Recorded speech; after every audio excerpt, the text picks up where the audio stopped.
Am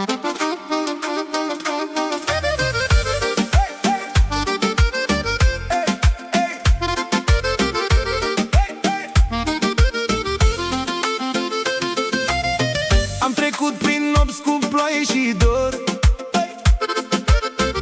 dar azi zâmbesc că mi-e drumul ușor.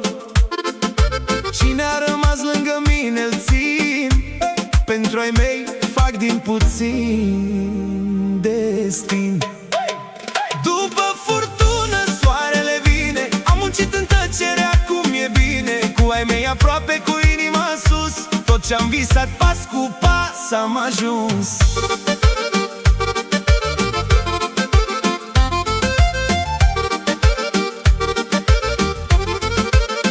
După furtună bem pentru viață, iubire, respect și speranță pe față. N-am uitat de unde plecăm, când de familia mea avem tot ce vrem.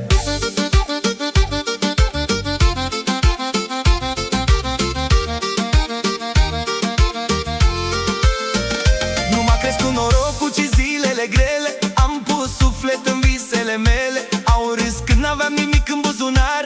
Azi îți spun frate, dar eu știu clar, n-am vrut răzbunare, am vrut liniște, o masă plină și oameni cu cinste. Când cade seara și muzica pornește, toată durerea din inimă se topește.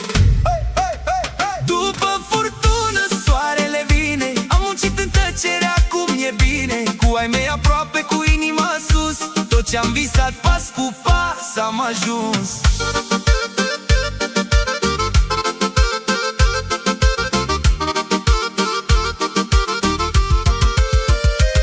Pentru iubirea mea, pentru casa mea, pentru mama ce se roagă meliu pentru ea, pentru prietenii care au stat la greu, ridic paharul, le mulțumesc mereu. Nu-mi trebuia ori să par important, doar pace în suflet și un drum curat. De mâine vine altă provocare, dar azi dansăm și lăsăm grija în zare.